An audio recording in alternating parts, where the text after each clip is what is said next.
Episode 8 की शुरुआत वहीं से होती है जहां पिछला एपिसोड खत्म हुआ था। चेसंग अपनी भावनाएं रियो को बताता है, जिससे रियो हैरान हो जाती है। तभी गैस पर चढ़ाया हुआ पानी बहुत गर्म हो जाता है और रियो उसे उतारने जाती है, जिससे उसका हाथ जल जाता है और उसकी उंगलियों में छाले पड़ जाते हैं, जिससे उसे दर्द होता है। चेसंग तुरंत उसका हाथ पकड़ता है और उसे ठंडे पानी से धोने लगता है।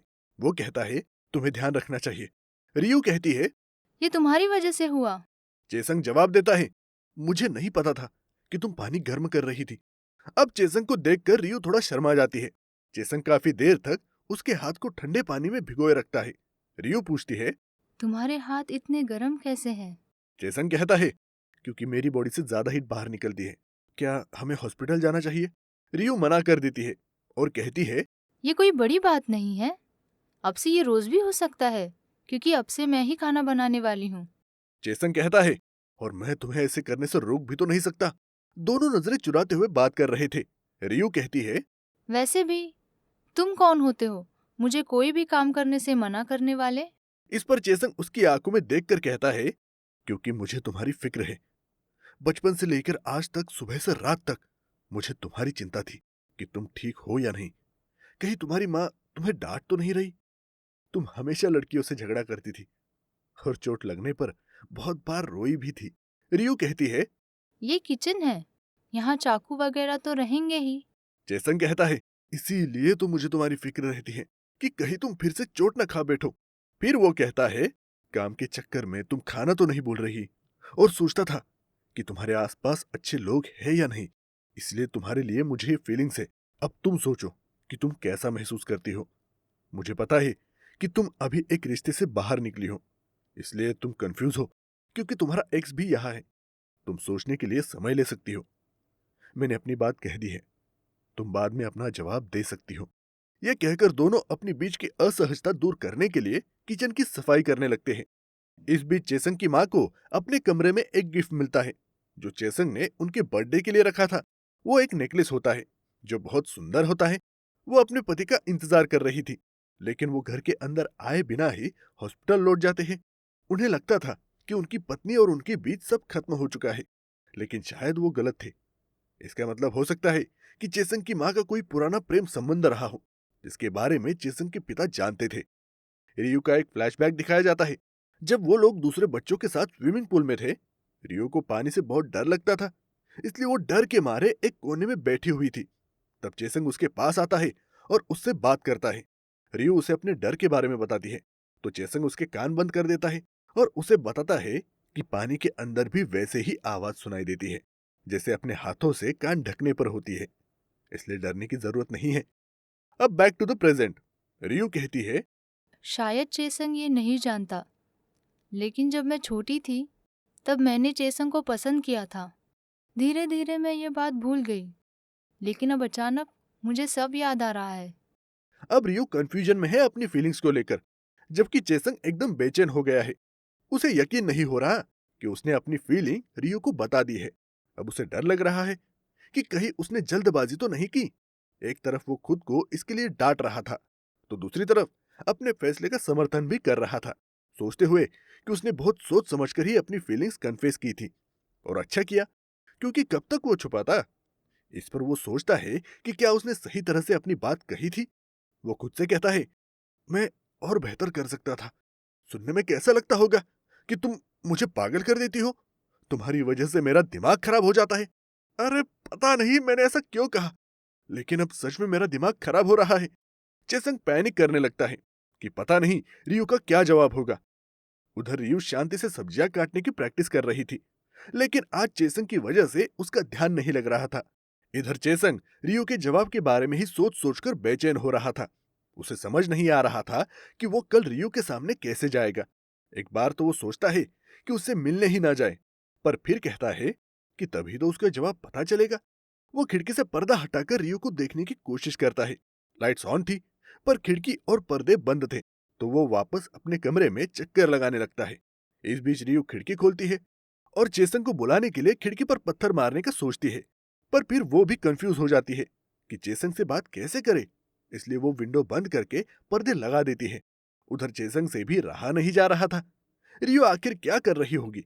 लाइट्स ऑन थी, इसका मतलब वो अभी तक सोई नहीं थी। वो फिर से उसे देखने के लिए विंडो ओपन करता है, पर तब तक रियू ने विंडो क्लोज कर दी थी। हमेशा से जब रियू कंफ्यूजन में होती थी तो वो चेसंग से ही बात करती थी, पर अब वो चेसंग की वजह से ही कंफ्यूजन में है, इसलिए उसे समझ नहीं आ रहा कि वो किससे बात करे। दोनों बार बार विंडो खोलकर एक दूसरे को देखने की कोशिश करते हैं, लेकिन उनकी टाइमिंग बिल्कुल भी सही नहीं होती। जब चेसंग विंडो खोलता है तब रियू विंडो बंद कर देती है, और जब रियू विंडो खोलती है तब चेसंग विंडो बंद कर देता है। इस तरह दोनों बहुत देर तक ऐसा ही करते रहते हैं। चेसंग की टेंशन इतनी बढ़ जाती है कि पूरी रात उसे नींद भी नहीं आती। सुबह चेसंग की माँ उसे नेकलेस पहनकर दिखाती है। उन्हें ये बहुत पसंद आया, इसलिए वो उसे धन्यवाद कहती है। चेसंग कहता है, अगली बार इससे भी अच्छा गिफ्ट लेकर आऊंगा। तभी चेसंग के डैड वापस आ जाते हैं। चेसंग उन्हें बताता है कि कल माँ का बर्थडे था। डैडी कहते हैं, हॉस्पिटल में इमरजेंसी केस था, इसलिए मुझे जाना पड़ा था। चेसंग साथ में खाना खाने की बात कहता है, लेकिन डैड कहते हैं कि वो बहुत थक गए हैं और रेस्ट करने जा रहे हैं। इससे चेसंग समझ जाता है कि माँ और डैड के बीच कुछ ठीक नहीं चल रहा। इधर रियो कुकिंग क्लास जाने और चेसंग से मिलने के लिए अच्छे से तैयार हो जाती है। वो चेसंग से बात करने के लिए उसका टाई ले जाती है, जो उसने तब दिया था जब उसकी नाक से खून निकल रहा था। रियो टाई लेकर निकलने ही वाली होती है, लेकिन फिर अपने ड्रेस का ख्याल आता है। इधर डोंगजिन इंस्टाग्राम पर फॉलोअर्स खरीदने के लिए अपनी माँ से इन्वेस्टमेंट के नाम पर पैसे मांगता है। उसकी माँ उसकी बातों में आने ही वाली थी, लेकिन रियो आकर उसे डांटकर वहां से भगा देती है, क्योंकि डोंगजिन कई साल से अपनी माँ से पैसे लेकर उन्हें बर्बाद कर रहा था। अब रियो को इतने अच्छे से तैयार देखकर उसकी माँ उससे पूछती है कि उसने कैजुअल टी शर्ट क्यों क्यों कि उसने कैजुअल टी शर्ट क्यों नहीं पहना। रियो बहाना करती है कि उसके सारे टी शर्ट लॉन्ड्री में हैं। माँ कहती है कि उन्होंने तो सुबह ही सारे टी शर्ट और कपड़े उसके कमरे में रख दिए थे। ये सुनकर रियू जल्दी से निकल जाती है। माँ कहती है, तुमने आज पहली बार परफ्यूम लगाया है। अब माँ को लगता है कि शायद रियू हेंजुन से मिलने के लिए जा रही है, जिससे वो खुश हो जाती है। रियू घर से बाहर निकल ही रही थी कि चेसंग भी अपने ऑफिस जाने के लिए निकलता है। दोनों एक दूसरे को देखकर थोड़ा शर्मा जाते हैं। चेसंग उससे पूछता है, कल तुम्हें अच्छी नींद आई? रियू, जिसे भी नींद नहीं आई थी, वो बहाना बनाती है।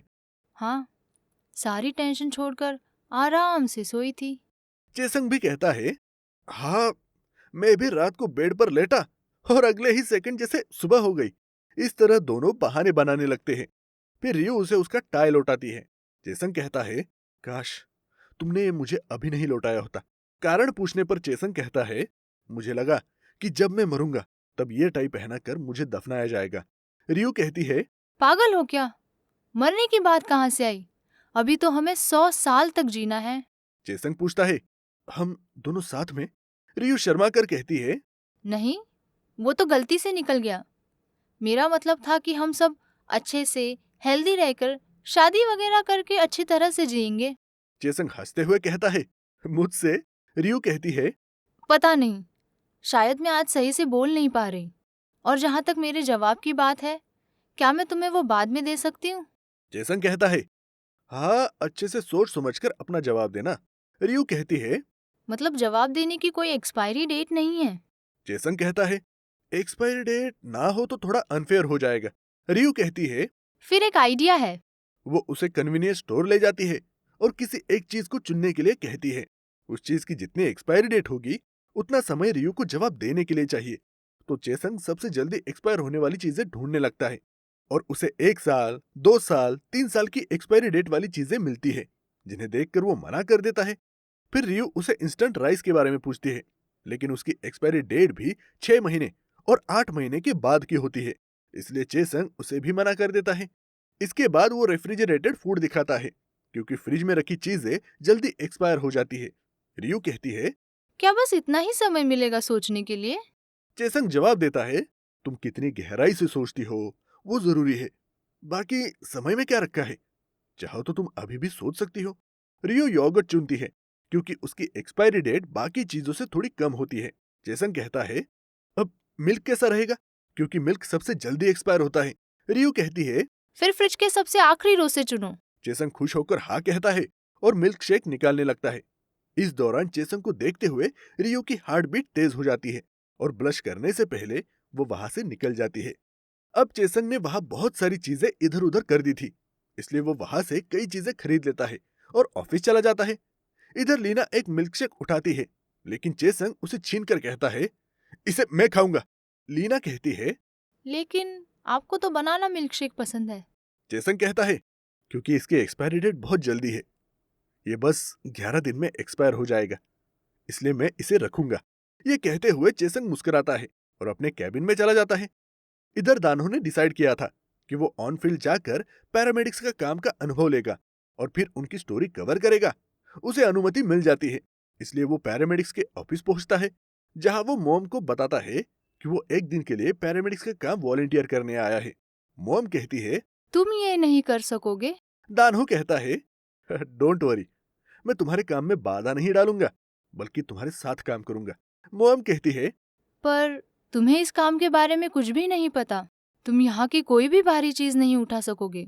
ये सुनकर दानहो अपना स्टेमिना दिखाने के लिए पुशअप करने लग जाता है। मॉम उसकी बॉडी देखकर कुछ देर उसे देखते रह जाती है और फिर अपना चेहरा दूसरी ओर करके उसे उठने के लिए कहती है और चीफ से बात करने को कहती है। दानहो चीफ को वॉलंटियर करने के लिए मना लेता है, क्योंकि वॉलंटियर करना अलाउड था। चीफ कैप्टन मोम को दानहो की जिम्मेदारी सौंप देते हैं और मोम को चीफ की बात माननी पड़ती है। इधर रियू के डैड अपनी शॉप खोलते हैं और देखते हैं कि कुछ चीजें बिखरी पड़ी है, यहाँ तक कि फ्रिज में भी कुछ चीजें प्लास्टिक में रखी हुई मिलती है। वो उन्हें चेक करने ही वाले होते हैं कि तभी शॉप में कोई आ जाता है। उधर रियू की मॉम को हिंजुन मिलने के लिए बुलाता है और उसे बताता है कि उसने रियू को धोखा नहीं दिया, हालांकि गलती हिंजुन की थी, लेकिन वो अब भी रियू से प्यार करता है। तभी उस रेस्टोरेंट के बाहर से रियू के डैड गुजर रहे थे और वो उन दोनों को साथ में देख लेते हैं। रियू के डैड हिंजुन को बिल्कुल भी पसंद नहीं करते थे, लेकिन वो वहां कोई सीन क्रिएट नहीं करना चाहते थे, इसलिए चुपचाप घर लौट जाते हैं। इधर चेसंग रियू को मिल्कशेक की फोटो भेजकर कहता है कि उसने इसे फ्रिज के लास्ट रो से उठाया था और इसकी एक्सपायरी डेट 11 दिन बाद की है, इसलिए रियू के पास 11 दिन का ही समय है। ये देखकर रियू जोर से चिल्ला उठती है। सिर्फ 11 दिन? ये सुनकर आसपास के सभी लोग उसे देखने लगते हैं। चेसंग उस मिल्क शेक को बड़े प्यार से फ्रिज में रख देता है और 11 दिन जल्दी बीत जाने का बेसब्री से इंतजार करता है। इसी के साथ एपिसोड 8 का पार्ट 1 यहीं पर खत्म होता है। तो दोस्तों, अगर आपको ये वीडियो पसंद आया है तो इसे लाइक करें, चैनल पर नए हो तो सब्सक्राइब करें और अगर आप ऐसी वीडियो को पहले देखना चाहते हो तो बेल आइकॉन दबाएं ताकि आपको तुरंत जानकारी मिल सके। और अगली बार आप कौन सी वीडियो देखना चाहते हो उसके लिए कमेंट करके बताएं ताकि हम ऐसी ही वीडियोस आपके लिए लाते रहें। धन्यवाद।